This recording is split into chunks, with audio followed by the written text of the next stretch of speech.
ओम शांति। बहुत पुरानी एक बात है। उत्तरीय भारत में एक व्यापारी रहता था। उसकी पत्नी मर चुकी थी। वह व्यापारी पहाड़ों पर स्थित अपने घर से नीचे शहर की ओर वह अपना व्यापार करने जाता था। रोज का उनका यही कार्य था। लेकिन एक दिन उसके मन में विचार आया कि क्यों ना आज मन बहलाने के लिए कहीं और जाएं। उस व्यापारी ने एक सुनिश्चित दिन निश्चित किया और पहाड़ों पर वादी, सुंदर वादियों, झरनों और जंगलों का नज़ारा लेने के लिए निकल पड़ा। बहुत सुंदर सुंदर दृश्य उसने देखा। काफ़ी अच्छा लगा, आनंदमय हो गया उनका मन। चलते चलते आखिरकार वह व्यापारी थक गया। समय भी काफ़ी हो गया था, दोपहर का समय हो चुका था करीबन। वो व्यापारी थक गया और आराम करने के लिए कोई जगह देखा। उसे थोड़े दूर में एक छोटी सी गुफा दिखाई दी। काफ़ी अंधेरा था, लेकिन फिर भी उस अंधेरे में वो चला गया। अंदर गया तो बहुत सन्नाटा था, कोई आवाज़ नहीं थी। उस गुफा में कोई थे भी नहीं। लेकिन जैसे वो अंदर प्रवेश किया, उसे एक मिट्टी का घड़ा दिखाई दिया। मिट्टी का घड़ा दिखाई दिया तो उस व्यापारी को आश्चर्य लगा कि यहाँ कोई व्यक्ति तो दिखाई नहीं दे रहा, लेकिन मिट्टी का घड़ा रखा हुआ है। अब वो धीरे से डरते हुए उस घड़े के पास गया तो वहाँ पर सिर्फ एक ही घड़ा नहीं था, वहाँ पर 7 घड़े रखे हुए थे। और उस व्यापारी ने फर्स्ट घड़ा डरते हुए खोला। जैसे उसने ढक्कन हटाया, उसमें तो सोने और चांदी चमकने लगे।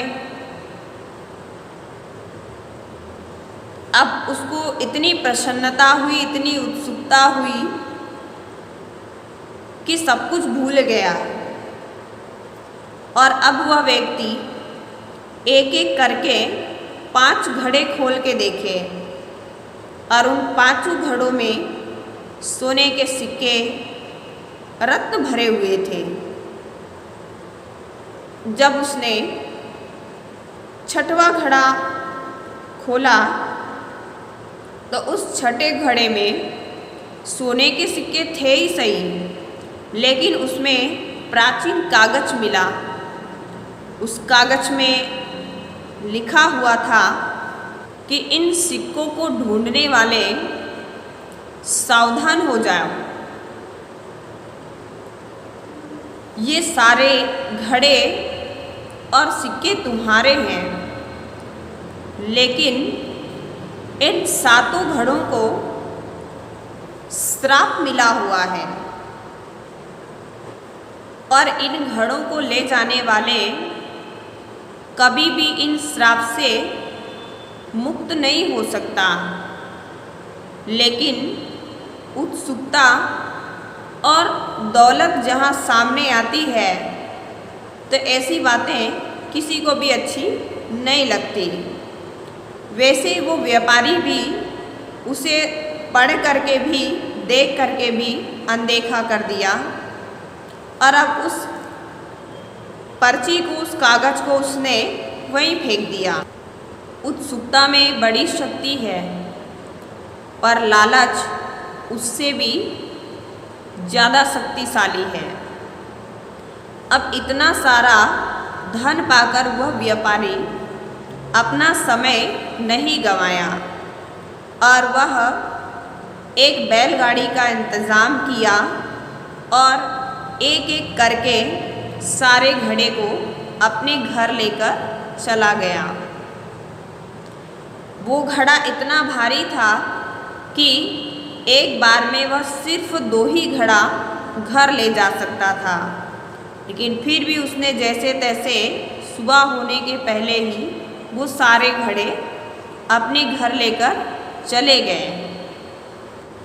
उस व्यापारी ने सारे घड़े लेकर के घर पहुँचे तो उसमें से 6 घड़े बहुत भारी थे जिसको उठाना बहुत मुश्किल था, लेकिन 7वां घड़ा थोड़ा हल्का महसूस हुआ, उसको उठाने में दिक्कत नहीं हुई, लेकिन फिर भी वो लेकर के चला गया। घर पहुंच करके उस व्यापारी ने सोचा कि क्यों ना इन घड़ों का सिक्के को गिनती किया जाए। अब उसने एक एक करके सारे घड़े का सिक्के गिनती किया। उसको 6 के 6 घड़ों में पूरा फुल छलकता हुआ सिक्का मिला, लेकिन 7वें घड़े को जब उसने गिनती किया तो उसमें आधा सिक्का था। अब वो व्यापारी को इतनी टेंशन हुई कि पूरे 6 के 6 घड़े भरे हुए हैं, लेकिन 7वां घड़ा खाली है। तो अब वो व्यापारी उस घड़े को भरने में लग गया कि क्यों ना हम इस घड़े को भी भर लें। अब व्यापारी दिन रात एक कर दिया उस घड़े को भरने में, लेकिन वो 7वां घड़ा ऐसा था, अद्भुत था कि उसमें जितने सिक्के डालते वो उसका आधा हो जाता, क्योंकि वो घड़ा श्रापित था। उसमें जितने सिक्के डालते वो आधा का आधा ही रहता। वो 7वें घड़े भरने के लिए उस व्यापारी ने पूरे चोटी से एड़ी तक उसने अपनी पूरी ताकत लगा दी, खूब मेहनत किया, रात दिन एक कर दिया, लेकिन जो भी धन कमा के लाता और उस घड़े में डालता वो घड़े आधा हो जाता, वो कभी भरता ही नहीं था। उस व्यापारी ने उस पर्ची को तो बेकार की बातें समझ करके फेंक दिया था, जो अब उसे याद भी नहीं था। लेकिन उस व्यापारी ने बहुत मेहनत किया, बहुत मेहनत किया, लेकिन वो घड़ा कभी नहीं भरा। और इस चक्कर में, इस टेंशन में, इसी दुख में कि ये 7वें घड़े को भरना है, इसी दुख में वह अपना आगे का जीवन भी सुखमय नहीं जी पाया और कुछ साल ही जीवित रहा और वह उनका देहांत हो गया। वो 7वें घड़े को भरने के चक्कर में उसके पास जो पर्याप्त धन था उसका भी उसने उपयोग नहीं कर पाया। कहने का मतलब कि जितना भी उनके पास धन था वह उसके लिए पर्याप्त नहीं था, उस धन में वो संतुष्ट नहीं थे। इसीलिए वह खूब मेहनत किया, लेकिन उसके पास जो भी धन था उसको भी वह उपयोग में नहीं लिया और ना ले करके उस धन को जो का त्यों ही छोड़ करके चल बसा। अब आप समझ ही गए होंगे इस कहानी के माध्यम से कि आज हर एक इंसान उनके पास जो भी पर्याप्त धन है उसको तो उपयोग में नहीं लेता, लेकिन और धन इकट्ठा करने के चक्कर में जो भी उनके पास पर्याप्त वस्तुएं होती हैं, धन दौलत होता है, वो सब भी जहाँ के वहाँ ही पड़े रह जाते हैं और वो बंदा शरीर छोड़ देते हैं, क्योंकि जो भी है उनके पास वो उनके लिए पर्याप्त नहीं होता। तो इसलिए हमें इस कहानी के माध्यम से एक सीख मिलती है कि हमारे पास जो है, जितना है, हम उसको बहुत सुंदर ढंग से उपयोग करें और उसमें अपना ज़िंदगी जीने का एक आनंद को ढूंढ कर निकालें और हम उन्हीं चीज़ों में आनंदित रहें जो हमारे पास है, और जो हमारे पास नहीं है उसको प्राप्त करने के लिए दुखी ना हो, क्योंकि जो हमारे लिए है ही नहीं वो हमें कभी मिल नहीं सकता और उनके मिलने के बाद भी हमें पर्याप्त खुशी नहीं मिल सकती। इसीलिए हमारे पास जो भी धन दौलत है हम उसी में संतुष्ट रहें और अपनी जीवन को सुखमयी और खुशहाल होकर के जीवन जिए।